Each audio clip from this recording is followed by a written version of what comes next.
Et bonjour à tous. Alors aujourd'hui on se retrouve dans une nouvelle vidéo. Donc je voulais vous parler d'un petit questionnaire, voilà, qu'un abonné m'a envoyé pour présenter un petit peu le métier de l'informatique, fait, de technicien informatique en auto-entreprise. Donc justement c'était un petit peu dédié à ça. Donc j'ai trouvé sympa de répondre à ce questionnaire en vidéo. Donc je l'en ai déjà envoyé une copie à lui bien sûr, hein. Mais voilà. Donc c'est un questionnaire, voilà, qui se compose de 12 questions. Donc on va voir ça ensemble. Je vais essayer de résumer un petit peu. Ça risque d'être un petit peu long. Je vais essayer de faire au mieux. Voilà, donc c'est une enquête métier en maintenance informatique. Donc la première question, c'est comment avez-vous débuté votre activité de micro-entreprise? Alors, pour ma part, j'étais jusqu'à présent salarié pendant 7 ans. J'ai fait deux sociétés. Une société qui était en boutique, on va dire classique, boutique informatique, maintenance particulier. Et ensuite, j'ai fait un petit peu plus de 3 ans dans une société où on faisait que de la maintenance professionnelle, donc du serveur, etc. Après ça, voilà, bon, j'ai eu quelques petits soucis personnels aussi, mais quand je me suis retrouvé, voilà, à reprendre un boulot, je c'est pas que je ne me voyais pas repartir en tant que salarié, mais ça faisait vraiment un petit moment que ça me bottait de monter ma boîte. J'ai eu la chance, c'est que dans mon secteur, ben, un de mes concurrents, enfin mon principal concurrent, en fait, à ce moment-là, a arrêté son activité. Je me suis dit, c'est le bon moment de s'y mettre et de commencer. Donc voilà un petit peu grossièrement comment j'en suis arrivé là. Je vais essayer de synthétiser un petit peu. La deuxième question, donc pouvez-vous me décrire votre métier? Quelle est votre mission? Donc notre métier, on va simplifier, c'est tout simplement de répondre aux clients et de résoudre les problèmes du client. C'est assez simple, un client il vient vous voir, il a une machine en panne, il cherche à ce que vous trouviez la solution, que vous lui répariez.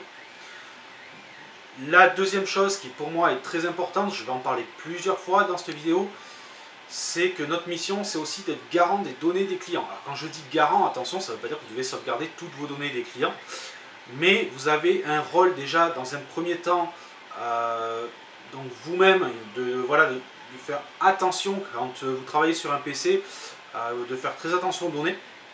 Et vous avez un rôle aussi de conseil auprès du client pour le conseiller vraiment de faire des sauvegardes, parce que de toute façon c'est vous qui viendra voir le jour où il aura un souci. Le mieux, bon, après je vais être franc, sans petit aparté, vous avez beau le répéter aux clients, certains ne feront pas leur sauvegarde même après ça, mais bon, ça c'est un petit peu à part. Après, comment se déroule une semaine de travail type?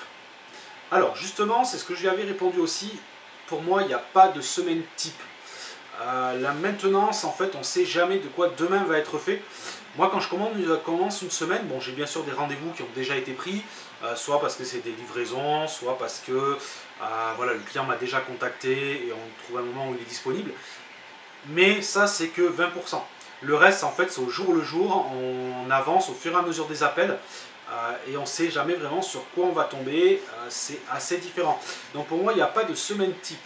C'est vraiment, on avance un peu au jour le jour, au fil des appels et donc au fil des clients. Donc il n'y a pas, voilà, il n'y a pas, là, on va dire la seule partie type qu'il y a, c'est la gestion de l'entreprise qui, elle, par contre, ne change pas, où on va faire à peu près toujours les mêmes actions.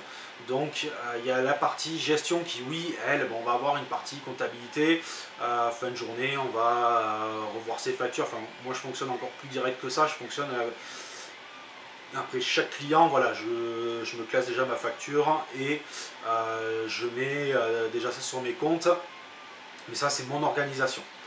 Donc voilà, pas vraiment de semaine type ou de routine. Ensuite, quelles sont les aptitudes personnelles les plus importantes pour exécuter ce métier? Alors, pour moi, il va y avoir deux aspects. Il va y avoir le premier aspect qui est l'aspect clientèle. Parce que si vous n'avez pas la clientèle, de toute façon, il n'y a pas de maintenance. En micro-entreprise, on va partir dans le principe que vous êtes tout seul, vous gérez la maintenance et la clientèle. Donc les aptitudes, la première aptitude de toute façon, ça va être la gestion avec le client. Il va falloir être agréable avec le client, ça j'en avais déjà parlé dans la dernière vidéo. Et surtout, il va falloir être patient avec eux. Et l'aptitude principale, c'est vraiment de savoir se mettre à leur niveau. La deuxième chose, elle est technique. Ben forcément, va y avoir bon, ce qu'on a appris au fil du temps, mais si on doit vraiment parler d'aptitude ou autre, ça va être principalement de la patience et de l'organisation. La maintenance, de toute façon, si vous n'êtes pas organisé, vous n'arriverez pas à faire un dépannage. Le dépannage, c'est il faut être organisé, il faut savoir définir des étapes pour faire voilà, un bon déroulé. Donc pour moi, ça va être, on va dire, les grandes choses. Et bien sûr, comme là on est dans le cadre de la micro-entreprise, bah, les aptitudes, ça va être aussi des aptitudes un petit peu de gestion, savoir se gérer. Voilà, donc c'est aptitude, compétences, là je mélange un petit peu. Donc voilà. Qu'aimez-vous le plus dans ce métier? Quelles sont vos principales satisfactions? Alors là, c'est clair et net, ce qui va primer, c'est la relation client. Moi, c'est ce que j'aime le plus dans ce métier. Avant même de parler de technique et de dépannage, ça va être vraiment la relation client et ma satisfaction elle va être là-dedans aussi. Bon, ma satisfaction, oui, quand j'ai réussi mon boulot, que je sais que j'ai bien fait, j'ai une satisfaction, mais la meilleure satisfaction, c'est celle du client qui va me le dire, qui va vous dire clairement qu'il est content de vous. Donc moi, pour moi, c'est, on va dire, ma principale satisfaction, c'est ça. Elle est voilà, plus côté client que côté technique. Alors, estimez-vous que ce métier soit porteur d'avenir? Alors là, je suis tranché sur cette question. C'est aujourd'hui, moi j'ai connu, donc ça fait une dizaine d'années maintenant, enfin même un petit peu plus que je suis dans le métier. Il est clair que le métier de technicien informatique pur, je parle auprès des particuliers, pour ma part côté professionnel c'est autre chose, mais côté particulier, c'est sûr que c'est plus pareil. Aujourd'hui, les gens consomment plus qu'ils ne réparent. Avant, déjà voilà, comme je parlais avec une autre personne récemment, déjà la grosse différence qu'on a eue, il y a 10 ans, j'avais 60 voire 70% de tours pour 30% de portables chez les particuliers. Aujourd'hui, j'ai 10 à 15% de tours pour tout le reste en portable. Donc déjà, il y a une habitude qui a changé. Les portables, vous le savez très bien, la maintenance, elle n'est pas infinie dessus. Donc forcément, là-dessus, ça y joue aussi. On a aussi des gens qui sont de plus en plus formés à l'informatique, qui savent de plus en plus se débrouiller. Il faut savoir que technicien informatique, c'est pas forcément que des grosses pannes, souvent c'était aussi de l'aide pour des petites questions toutes bêtes. Aujourd'hui, il faut savoir qu'une personne, elle se débrouille un petit peu plus, et il faut se dire aussi que dans son entourage, elle va souvent trouver quelqu'un qui va pouvoir la dépatouiller sur des problèmes simples. Et la dernière chose, c'est le matériel. Comme je vous l'ai dit, on a de plus en plus de portables, et on a surtout du matériel qui est de moins en moins réparable. Ça se tend quand même sur les PC portables à se stabiliser. On a commencé à avoir la mode du tout soudé dedans, ça n'a pas duré longtemps. Les dernières machines qui sortent restent de conception, on va dire, standard, comme on trouvait déjà avant. Mais il est vrai que c'est un petit peu plus difficile. Et aujourd'hui, les prix d'appel font que les gens préfèrent racheter que réparer. Alors ça, c'est quelque chose qui, j'espère, va changer avec le temps. Moi, je suis un petit peu là-dedans aussi. Je fais partie du réseau Réparacteur parce que je tiens aussi à changer ça, parce que c'est aussi, ça serait la mort de notre métier. Après, est-ce qu'il est porteur d'avenir? Donc ça, c'était un petit peu les contres. Il y a les pour aussi. C'est qu'aujourd'hui, l'informatique est de plus en plus démocratisée, de plus en plus de personnes en possèdent, et de plus en plus de personnes ont même plusieurs appareils. Un PC portable souvent, ou un fixe, une tablette et un smartphone. Je mets ça un peu dans le même panier. Donc, il y a quand même si voilà, les habitudes sont ont un peu plus changé de la tour, on est passé à du portable, à de la tablette, voire à du smartphone. J'ai certains clients qui font maintenant tout avec leur smartphone, qui n'ont rien d'autre. Ils ont leur imprimante, ils font juste qu'à imprimer via les partages sur les téléphones, tout ça. Donc c'est vrai qu'il y a un changement d'habitude qui fait que je ne sais pas encore ce que ça va donner. Comme je vous dis, on essaye un peu de faire revenir la réparation, mais pour le moment, métier porteur d'avenir en tant que technicien, je suis un peu plus partagé. En tant que programmeur, développeur, là par contre c'est différent. Voilà, je reprends, excusez-moi, ça a coupé. Donc je disais voilà, pour tout ce qui est développeur, programmeur, tout ça, je pense qu'il y a plus d'avenir que technicien. Technicien, il faut se dire qu'aujourd'hui, on n'a plus que 50% du boulot. Alors, ensuite, il y avait quelles sont les responsabilités à assumer? Ben, en micro-entreprise, j'ai envie de dire toutes les responsabilités. Vous êtes garant de toute façon de tout ce que vous faites. Vous avez personne derrière, c'est vous le patron. Mais voilà, ce qui veut dire que c'est vous le patron, c'est vous qui avez les emmerdes aussi. Donc vous êtes garant de tout, de la sécurité de vos clients déjà. C'est quelque chose qu'on néglige souvent. On n'y pense pas forcément, mais déjà la première chose c'est la sécurité du client. La sécurité du client dans quoi? Vous les recevez dans des locaux. Le tout c'est de faire en sorte que les clients soient en sécurité. Parce que vous êtes déjà responsable de ça. La deuxième chose, comme je l'ai dit en début de vidéo, les données. Vous êtes responsable des données des clients. S'il y a une perte de données dans vos locaux, vous en êtes responsable. S'il y a un souci sur la machine dans vos locaux, vous en êtes responsable. Du moment où le client vous dépose le PC jusqu'au jour où il le récupère, vous êtes responsable de la machine. Donc voilà, faites attention. Vous êtes aussi responsable financièrement au niveau de l'entreprise. Voilà, donc c'est pour ça que je voulais, pour distinguer, c'est à chaque fois j'essaie de découper en trois choses. Pour moi dans la micro-entreprise, il y a le client, la partie technique, la partie gestion. C'est pour ça que voilà, je découpe toujours en trois. Donc au niveau, voilà, au niveau financier aussi, vous êtes responsable. Donc des responsabilités, vous en avez pas mal et ça, ne le négligez pas. Certaines personnes se montent en tant qu'informaticien à leur compte parce qu'ils aiment ça, mais ils en oublient derrière qu'il y a tout un système. Il faut... J'en ai certains des fois qui découvrent qu'il faut des assurances, mais bien sûr qu'il faut des assurances sur votre local, il faut votre responsabilité civile. Moi je prends toujours le même exemple. Un client il arrive devant chez vous, il glisse, il tombe, c'est votre responsabilité. Si vous n'êtes pas assuré, ça sera à vos frais. Et sachez que ça, tout ce qui est frais d'hospitalisation, tout ce qui est frais de santé, ou tout ce qui est accident, ça peut vous coûter une fortune et ça peut vous coûter votre boîte. Donc faites très attention, l'entreprise n'est pas un jeu. Vous prenez des risques financiers qui sont quand même gros. Même si vous pensez avoir monté une micro-entreprise, que vous pensez faire ça en petite activité, oui, vous risquez gros parce que vous pouvez avoir des soucis qui peuvent se chiffrer à des montants assez hauts. Donc faites très attention à ça. Donc les responsabilités, oui, vous en avez et elles sont importantes. Quel matériel, équipement ou technologie utilisez-vous? Alors, cette question, je l'avais répondu un petit peu pareil. Moi, il y a deux choses, j'avais pas su trop distinguer ce qui demandait par là. Est-ce que c'est par rapport à ce que je répare ou ce que j'utilise pour réparer? Moi, je l'ai dit, dans ce que j'utilise pour réparer, il n'y a rien de bien sorcier, il faut être franc dans les technologies. On a bon, de l'outillage, mais bon, là, on va pas dire que c'est des technologies, enfin, c'est de l'équipement, c'est du matériel. De l'outillage, et après, on va avoir toute une grosse partie logiciel, tout ce qui est logiciel de diagnostic. Pour ça, il n'y a pas de miracle, chacun a un petit peu ses habitudes avec ses logiciels, il en existe plein, il n'y en a pas un forcément qui est meilleur que l'autre. Moi je sais que j'ai l'habitude avec certains logiciels, d'autres personnes auront l'habitude avec d'autres logiciels. Donc là-dessus, voilà. Derrière, on peut parler en équipement, technologie, tout ça, j'ai du NAS monté en RAID pour les données clients. Vous pouvez les voir juste derrière, là, bon c'est flouté, je suis avec le réflexe. Donc le boîtier noir, boîtier blanc qui est à côté, c'est deux NAS de 8 Tera chacun qui servent pour les données clients.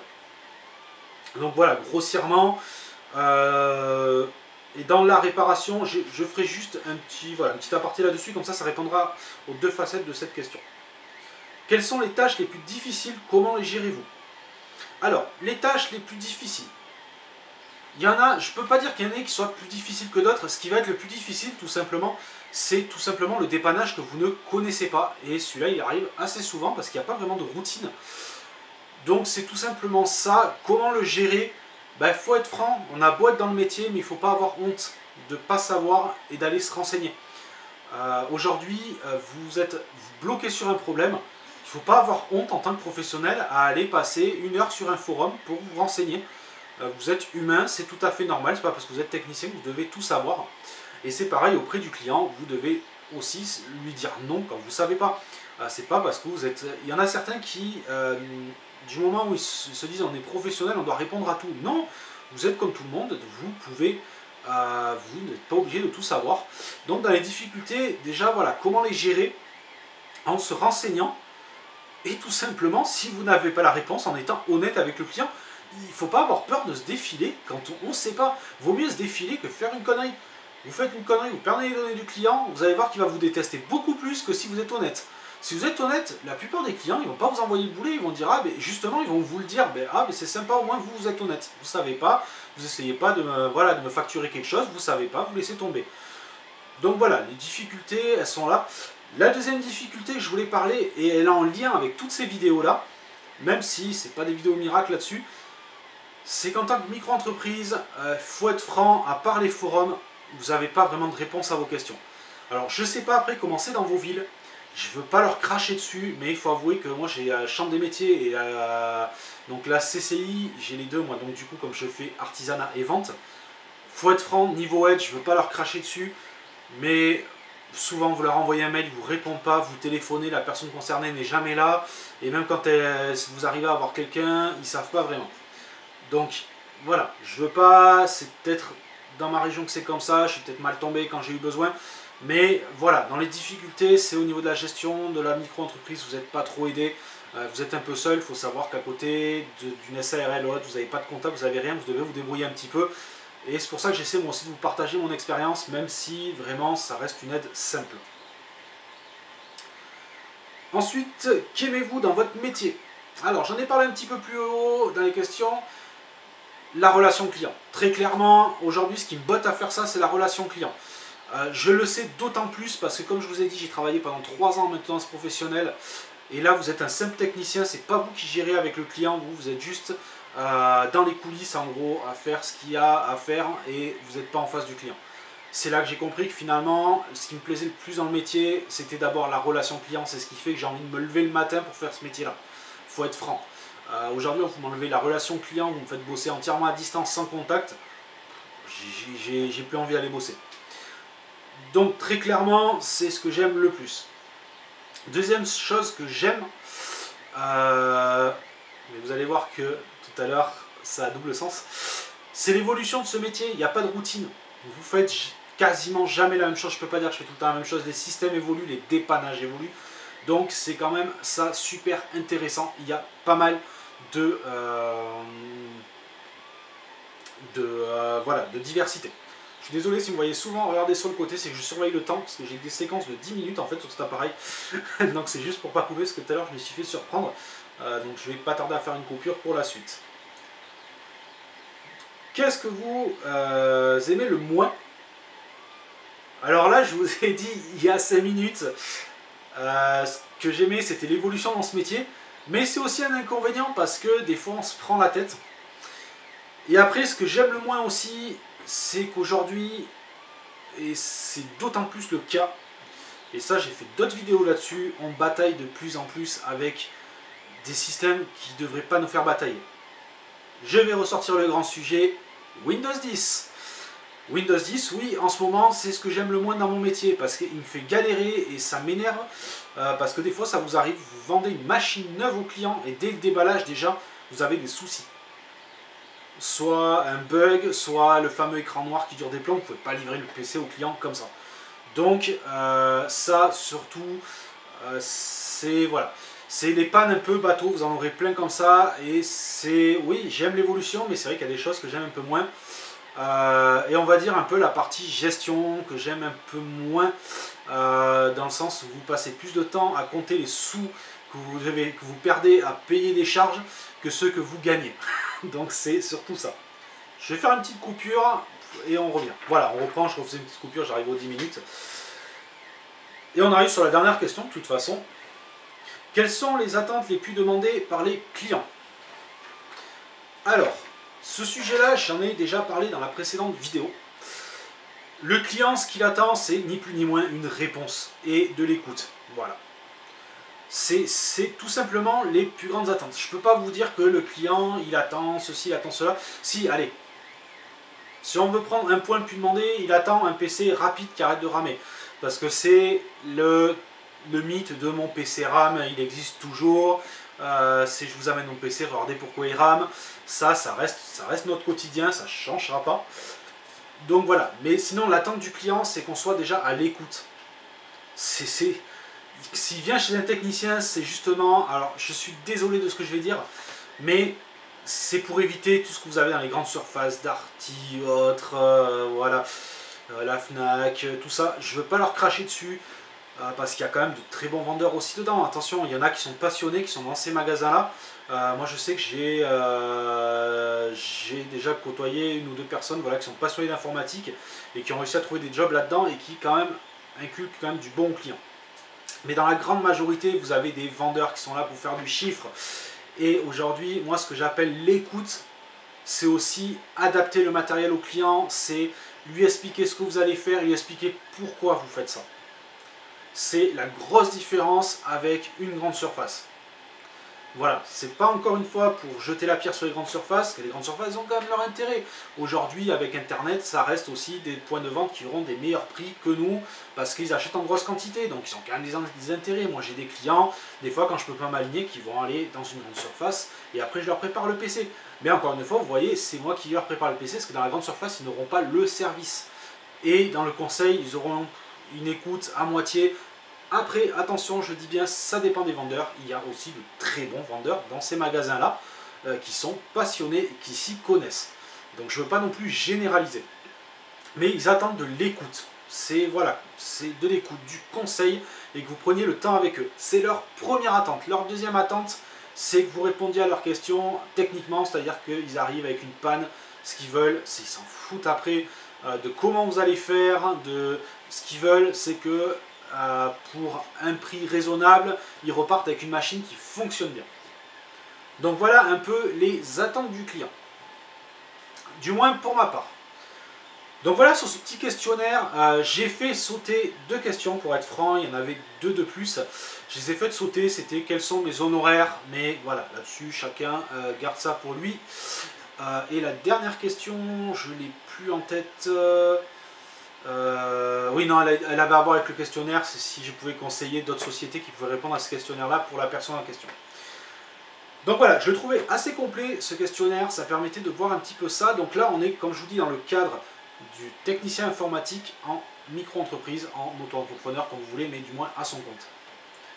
Aujourd'hui, si je peux rajouter un avis personnel, est-ce que sur un avis global, je regrette aujourd'hui d'avoir fait ma société? Alors la réponse est clairement non. Même si financièrement, il faut être franc, avant j'avais un salaire qui tombait tous les mois, il était fixe, quoi qu'il arrive.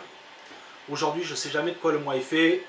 En plus de ça, là on l'a encore plus connu ces derniers temps.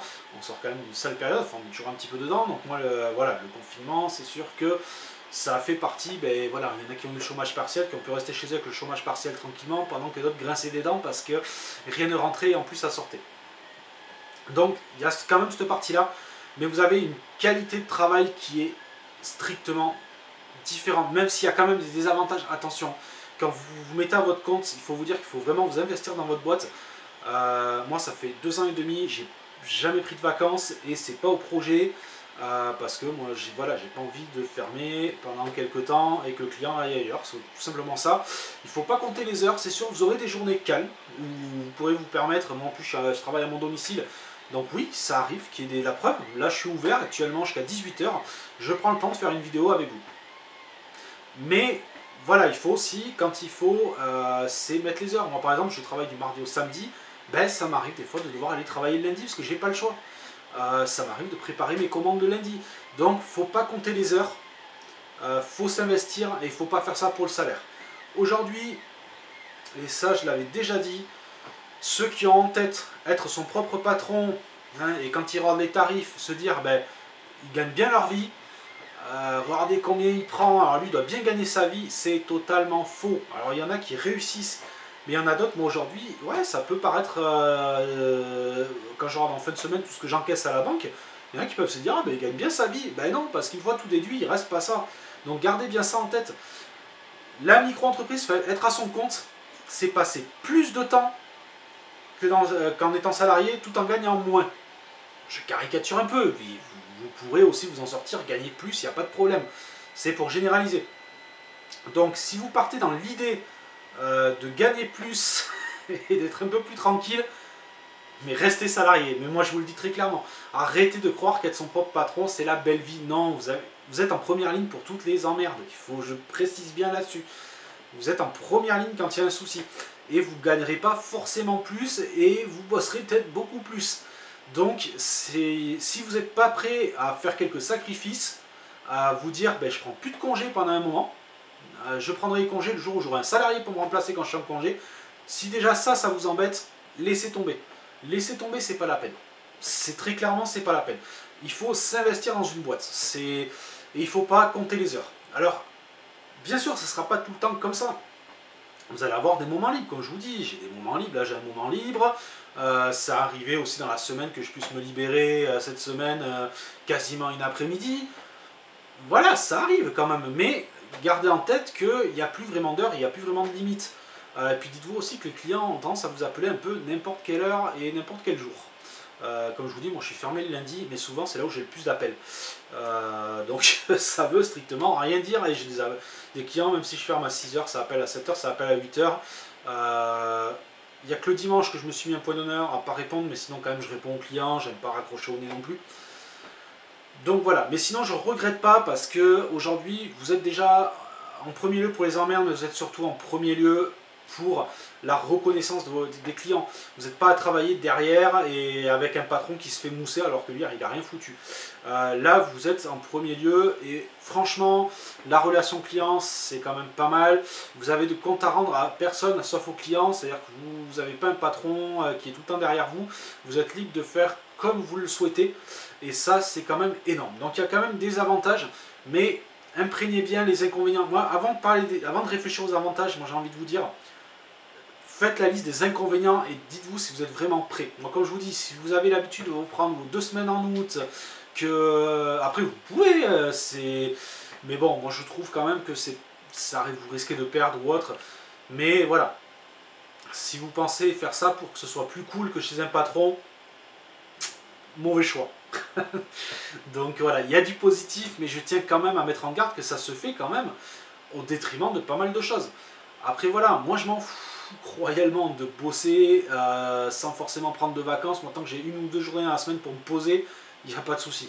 Donc voilà, mais après voilà, moi ça m'arrive des fois pour rattraper d'être jusqu'à 23h, minuit au bureau, donc ça arrive, vos déclarations elles tombent le premier, moi j'aime bien les faire le premier du mois si c'est un dimanche, et bien le dimanche je suis en train de gratter du papier au bureau.